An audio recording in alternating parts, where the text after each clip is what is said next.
Monsters, murder, mayhem. The world of gothic horror and pulp fiction comes to life every week on Wednesday's Weird Stories. Hey. It is Wednesday's Weird Stories coming back to you, and we are trying something new tonight. So if you are listening in, you can also get the multimedia experience by surfing over to Facebook and facebook.com/rockedsoulradio, and we are streaming live on Facebook Live tonight too. So hello to the Facebook fans, hello to the radio fans, and hey, how's everybody doing? Today is a couple of holidays. We've got Valentine's Day, we've got Ash Wednesday, Lupercalia, if you want to go for that too. So there's a lot of stuff going on today. A lot of, I don't know what you're doing, but hopefully you're spending a little bit of time with me here on the airwaves and listening to some stories. Before I get started, since it is Valentine's Day, I do want to give a big shout out to that lady in the back right there. That is my wife, Deidre. Happy Valentine's Day to you, baby. She is in another part of the house doing her own Facebook stuff. She has a phenomenal card reading page, a divination page, Deidre Como Soulscapes Readings, where every Wednesday from 7:30 to 8:30, she does free one-card readings for those who are interested. So if you are into the whole divination thing, or maybe you got a burning question that you just want to see what the universe has going on for you, and you can check out her page, Deidre Como Soulscapes Reading, and give the page a like. Join the events on Wednesdays from 7:30 to 8:30. What you can do, go over there first, get the reading from her, and then surf yourself back on over here to listen to the story too. Or, you know what? If you don't get there first, you can have the Wednesday's Weird Stories on in the background while you're getting your reading. 2 for 1, right? Awesome sauce. Good stuff. So back to what we've got going on tonight. We've got changing things up a little bit in my research for the stories and trying to find different authors and stuff like that. I've been looking for some unique stuff, and I came across a ghost story by Mark Twain. Now, and let me correct myself. This is a ghost story by Samuel Clemens. This was actually first published under his given name, Samuel Clemens, back in like 1906, and was not originally published under his pen name of Mark Twain, which in my research of Mark Twain, I also found out that he took that pen name from his time as a riverboat captain, and when they were gauging the depth of the river, Mark 1 would be a 6-foot depth, 1 fathom. 2 fathoms of 12 feet was actually Mark Twain, and then 3 Mark Three, and then 4 Mark 4. Why they couldn't say 2 or 3, I don't know. But it was Mark 1, Mark Twain, Mark Three, and Mark 4. And the ability to sail cleanly was at least Mark Twain, so he liked that. He decided to use that as a pen name, and it's kind of all history from there. So, as you know, Mark Twain, one of the most prolific and popular American writers of the modern times. Brilliant humorist, satirist, storyteller, wrote a lot of short stories, a number of full-length novels. The 2 most popular, obviously, being Adventures of Tom Sawyer and the spin-off from that actually got a little bit more popular, was The Adventures of Huckleberry Finn, which has really been noted by all of the critics, and that as really the greatest American novel of all time. So, way to go, Mark. When I came across this story of his, a ghost story, it wasn't something that I was fully expecting, because he's not, one that really jumps to mind when you think about the paranormal, when you think about weird stories and horror fiction and stuff like that. He's always, a very grounded person, had his, had a very kind of down-to-earth outlook on life as well. So when I saw Mark Twain, A Ghost Story, it kind of piqued my interest a little bit. And turns out, because of the popularity of the weird tales at that time, between the 19th and 20th, early 20th century, there was, all of this stuff going on. The spiritualist movement was really strong during that time. There was a lot of stuff going on in that kind of horror and haunted realm. So he decided that he was going to put out a little satire about this whole haunted house and ghost stuff.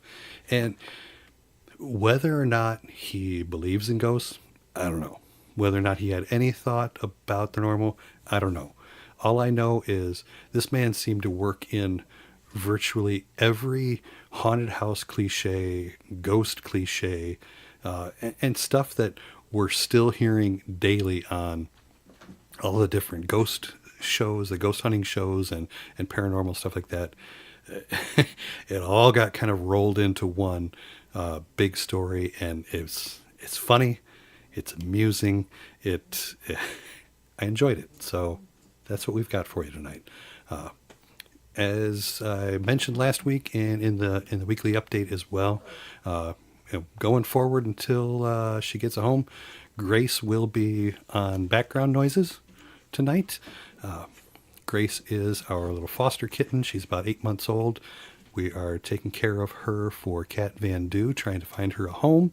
And you may see her kind of popping around back there on the couch, or trying to get up onto the stuff there and playing with toys and that in the background. So if that happens, just know that it's a little kitten playing around. And if you're in the Chicago area and you're interested in adopting a cat, check out catvando.org. That's catvando.org, and see what they got. They've got just a ton of animals that are ready for adoptions now. Find out what think about what your personality is, what kind of cat you might like, and you never know. Maybe it'd be Grace. She'll be ready hopefully in a couple of weeks to go to her forever home. So we're going to keep pimping her, and you might get a little spot of her playing around in the background. So don't let that distract you too much. All right. Well, without any further ado, let's go ahead and get into tonight's story. This is A Ghost Story by Samuel Clemens. I took a large room far up Broadway in a huge old building whose upper stories had been wholly unoccupied for years, until I came. The place had long been given up to dust and cobwebs, to solitude and silence. I seemed groping among the tombs and invading the privacy of the dead that first night I climbed up to my quarters. For the time in my life, a superstitious dread came over me, and as I turned a dark angle of the stairway and an invisible cobweb slung its slazy woof in my face and clung there, I shuddered as one who had encountered a phantom. I was glad enough when I reached my room and locked out the mold and darkness. A cheery fire was burning in the grate, and I sat down before it with a comforting sense of relief.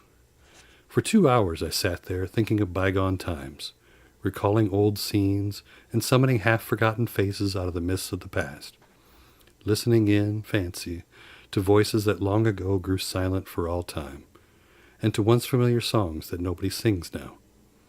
And as my reverie softened down to a sadder and sadder pathos, the shrieking of the winds outside softened to a wail, the angry beating of the rain against the panes diminished to a tranquil patter, and one by one the noises in the street subsided, until the hurrying footsteps of the last belated straggler died away in the distance and left no sound behind. The fire had burned low. A sense of loneliness crept over me. I arose and undressed, moving on tiptoe about the room, doing stealthily what I had to do, as if I were environed by sleeping enemies whose slumbers it would be fatal to break. I covered up in bed and lay listening to the rain and wind and the faint creaking of distant shutters till they lulled me to sleep. I slept profoundly, but how long I do not know. All at once I found myself awake and was filled with a shuddering expectancy. All was still, all but my own heart. I could hear it beat. Presently, the bedclothes began to slip away slowly toward the foot of the bed, as if someone were pulling them. I could not stir. I could not speak. Still the blanket slipped deliberately away till my breast was uncovered. Then with a great effort I seized them and drew them over my head. I waited, listened, waited. Once more that steady pull began, and I once more lay a torpid century of dragging seconds till my breast was naked again. At last I roused my energies and snatched the covers back to their place and held them with a strong grip. I waited. By and by I felt a faint tug and took a fresh grip. The tug strengthened to a steady strain. It grew stronger and stronger. My hold parted, and for the third time the blanket slid away. I groaned. An answering groan came from the foot of the bed. Beaded drops of sweat stood on my forehead. I was more dead than alive. Presently I heard a heavy footstep in my room. The step of an elephant, it seemed to be. It was not like anything human, but it was moving from me. There was relief in that. I heard it approach the door, pass out without moving the bolt or lock, and wander away among the dismal corridors, straining the floors and joists till they creaked against as it passed. Then silence reigned one more. When my excitement had calmed, I said to myself, "This is a dream, simply a hideous dream." And so I lay thinking it was over until I convinced myself that it was a dream. And then a comforting laugh relaxed my lips, and I was happy again. I got up and struck a light.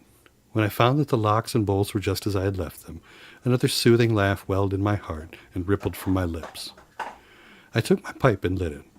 It was just sitting down before the fire when down went the pipe out of my nerveless fingers. The blood forsook my cheeks, and my placid breathing was cut short with a gasp. In the ashes on the hearth, side by side with my own bare footprint, was another, so vast in comparison mine, but was an infant's. Then I had had a visitor, and the elephant tread was explained. I put out the light and returned to bed, palsied with fear. I lay a long time peering into the darkness and listening. Then I heard a grating noise overhead, like the dragging of a heavy body across the floor. Then the throwing down of the body and the shaking of my windows in response to the concussion. In distant parts of the building I heard the muffled slamming of doors. I heard, at intervals, stealthy footsteps creeping in and out among the corridors and up and down the stairs. Sometimes these noises approached my door, hesitated, and went away again. I heard the clanking of chains faintly in remote passages, and listened while the clanking grew nearer, while it wearily climbed the stairways, marking each move by the loose surplus of chain that fell with an accented rattle upon each succeeding step as the goblin that bore it advanced. I heard muttered sentences, half-uttered screams that seemed smothered violently, and the swish of invisible garments, the rush of invisible wings. Then I became conscious that my chamber was invaded, that I was not alone. I heard sighs and breathings about my bed, and mysterious whisperings. 3 little spheres of soft phosphorescent light appeared on the ceiling directly over my head, clung and glowed there a moment, and then dropped. 2 of them upon my face and 1 upon the pillow. They splattered liquidly and felt warm. Intuition told me they had turned to gouts of blood as they fell. I needed no light to satisfy myself of that. Then I saw pallid faces, dimly luminous and white uplifted hands floating bodiless in the air, floating a moment and then disappearing. The whispering ceased, and the voices and the sounds and a solemn stillness followed. I waited and listened. I felt that I must have light or die. I was weak with fear. I slowly raised myself toward a sitting posture, and my face came in contact with a clammy hand. All strength went from me, apparently, and I fell backward like a stricken invalid. Then I heard the rustle of a garment. It seemed to pass to the door and go out. When everything was once more still, I crept out of bed, sick and feeble, and lit the gas with a hand that trembled as if it were aged with 100 years. The light brought some little cheer to my spirits. I sat down and fell into a dreamy contemplation of that great footprint in the ashes. By and by its outlines began to waver and grow dim. I glanced up, and the broad gas flame was slowly wilting away. In the same moment I heard that elephantine tread again. I noted its approach, nearer and nearer along the musty halls, and dimmer the light waned. The tread reached my very door and paused. The light had dwindled to a sickly blue, and all things about me lay in a spectral twilight. The door did not open, and yet I felt a faint gust of air fan my cheek, and was conscious of a huge, cloudy presence before me. I watched it with fascinated eyes. A pale glow stole over the thing. Gradually, its cloudy folds took shape. An arm appeared, then legs, then a body, and last a great sad face looked out of the vapor, stripped of its filmy housings, naked, muscular, and comely. The majestic Cardiff giant loomed over me. All of my misery vanished, for a child might know that no harm could come with that benignant countenance. My cheerful spirits returned at once, and in sympathy with them the gas flamed up brightly again. Never a lonely outcast was so glad to welcome company as I was to greet the friendly giant. I said, "Why, it's nobody but you. Did you know I have been scared to death for the last 2 or 3 hours? I am most honestly glad to see you. I wish I had a chair. Here, don't try to sit down in that thing." But it was too late, and he was in it before I could stop him, and down he went. I never saw a chair shivered so in my life. Stop, you'll ruin out. It was too late again. There was another crash, and then another chair was resolved into its original elements. Confound it! Haven't you got any judgment at all? Do you want to ruin all the furniture on the place? Here, you petrified fool. But it was no use. Before I could arrest him, he sat down on the bed, and it was a melancholy ruin. Now what sort of a way is that to do? First you come lumbering about the place, bringing a legion of vagabond goblins along with you to worry me to death, and then when I overlook an indelicacy of costume which would not be tolerated anywhere by cultivated people, except in a respectable theater, and not even there if the nudity were of your sex, you repay me by wrecking all the furniture you can find to sit down on. And why will you? You damage yourself as much as you do me. You've broken off the end of your spinal column and littered up the floor with chips of your hams till the place looks like a marble yard. You ought to be ashamed of yourself. You're big enough to know better. Well, I will not break any more furniture, but what am I to do? I've not had a chance to sit down for a century. And the tears came to his eyes. Poor devil, I said. I should not have been so harsh with you, and you are an orphan too, no doubt. But sit down on the floor here. Nothing else can withstand your weight, and besides, we cannot be sociable with you way up there above me. I want you down where I can perch on this high counting-house stool and gossip with you face to face. So he sat down on the floor and lit a pipe which I gave him, threw one of my red blankets over his shoulders, inverted my sitz bath on his head, helmet fashion, and made himself picturesque and comfortable. Then he crossed his ankles while I renewed the fire, and exposed the flat, honeycomb bottoms of his prodigious feet to the grateful warmth. What is the matter with the bottom of your feet and the back of your legs? They are so gouged up so. Infernal chilblains. I caught them clear up to the back of my head, roosting out there under Newell's farm. But I love the place. I love it as one loves his old home. There is no peace for me like the peace I feel when I am there. We talked along for a half hour, and then I noticed that he looked tired and spoke of it. Tired? He said. Well, I should think so. And now I will tell you about it, since you have treated me so well. I am the spirit of the petrified man that lies across the street there in the museum. I am the ghost of the Cardiff giant. I can have no rest, no peace, till they have given that poor body burial again. Now what was the most natural thing for me to do? To make men satisfy this wish? Terrify them into it, haunt the place where the body lay. So I haunted the museum night after night. I even got other spirits to help me, but it did no good, for nobody ever came to the museum at midnight. Then it occurred to me to come away over there, haunt this little place. I felt that if I ever got a hearing, I must succeed, for I had had the most efficient company that perdition could furnish. Night after night we have shivered around through these mildewed halls, dragging chains, groaning, whispering, tramping up and down stairs, till, to tell you the truth, I am almost worn out. But when I saw a light in your room tonight, I roused my energies again and went at it with a deal of the old freshness. But I am tired out, entirely fagged out. Give me, I beseech you, give me some hope. I lit off my perch in a burst of excitement and exclaimed, This transcends everything! Everything that ever did occur! Why, you poor, blundering old fossil! You have had all your trouble for nothing. You have been haunting a plaster cast of yourself. The real Cardiff giant is in Albany. Confound it, don't you know your own remains? I never saw such an eloquent look of shame and pitiable humiliation overspread a countenance before. The petrified man rose slowly to his feet and said, Honestly, is that true? As true as I'm sitting here. He took the pipe from his mouth and laid it on the mantel.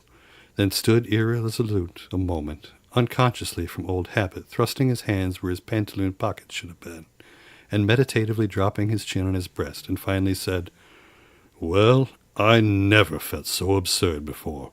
The petrified man has sold everybody else, and now the mean fraud has ended by selling its own ghost. My son, if there is any charity left in your heart for a poor, friendless phantom like me, don't let this get out. Think how you would feel if you had made such an ass of yourself." I heard his stately tramp die away, step by step down the stairs and out into the deserted street, and felt sorry that he was gone, poor fellow, and sorrier still that he had carried off my red blanket and bathtub. So, that was a ghost story by Samuel Clemens, a.k.a. Mark Twain. And yeah, that reading through that the first time, the build-up for it, I thought was just awesome, bringing all of those little elements, rattling chains and the cobwebs in there, pulling the blanket down, steps that you hear. I mean, all of these little things that, people are still talking about in their ghost stories today, ghost stories that pop up in all of your paranormal shows and things like that, and just kind of rolling it all into one and then throwing the whole Cardiff Giant thing in there. And there is some factual evidence or bits of this as well. The Cardiff Giant, if you are unfamiliar, is probably is considered one of the greatest American hoaxes as well.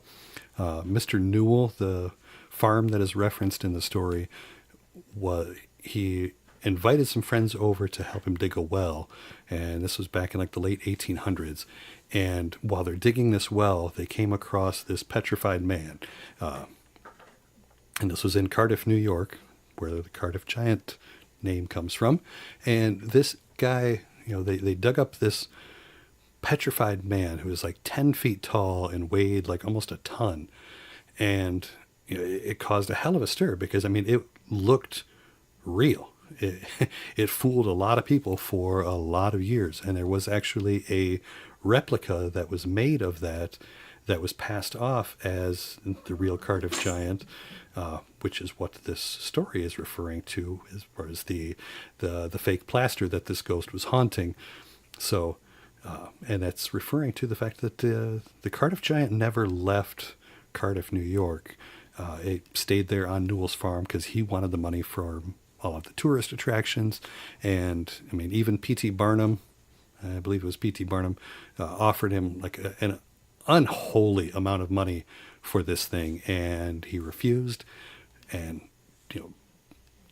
tried to kept all this stuff going. And then when it was finally determined to be a hoax, obviously he lost everything on it. So it's one of those things, if you're trying to pull off a major hoax like that, and you get somebody that big carny guy like P.T. Barnum that says, hey, I'll buy this off you, sell it. Sell it. Take the money, run, go start a new life. There was no social media back then to haunt you with something like that. So the man could have died extremely rich, living out his dreams somewhere nice, warmer than Cardiff, New York. But he was greedy, tried to keep all the fame for himself, and ended up kind of getting screwed on the whole deal. So there is still plaques up around the town about the Cardiff Giant, so you can look that up and do some research for yourself on that. It's an amusing story, and that's where we're at for tonight. So thank you very much for tuning in for that. Coming up next week, we are going back to the world of Edgar Allan Poe with The Black Cat, which should be one of Grace's favorites. Right, Grace? That's right. So we've got Edgar Allan Poe with The Black Cat coming up next week on Wednesday. And don't forget, we also on Mondays do our New Music Monday here on Rock Soul Radio, and we'll be featuring tracks from Stillwell. That is coming up at 9, 12, and 3 o'clock every Monday. We do a featured track off of a new CD that's either recently been released or just made its way to the Rock Soul Radio studio to get all of that good stuff. I'm going to see if I can grab Grace real quick to give everybody a little goodbye from her. Gracie.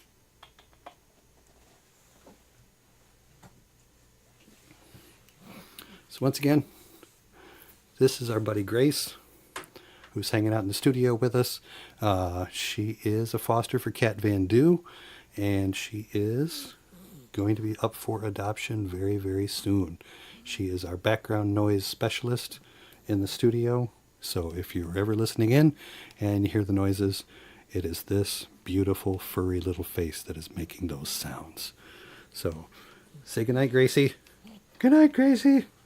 And with that, we will call it a night. And thank you very much for tuning in.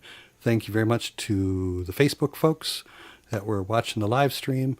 And if you have missed any of this, you can always get caught up in the archives at podcast.rocksoulradio.com and give it a like there on Podbean. Follow the page, and you will be notified every time I put a new story up. So in case you miss it, in case you're busy on Wednesday nights, because sometimes people have things going on. In the meantime, hey, happy Valentine's Day, not really happy Ash Wednesday, but I don't know, blessed Ash Wednesday? How's that? Happy Lupercalia, and I hope that you all have a fantastic evening enjoying the rest of your day. Thank you for tuning in to Wednesday's Weird Stories. Join me each week for a new tale from your favorite Gothic authors, and catch up on missed episodes in the archive at podcast.rocksoulradio.com.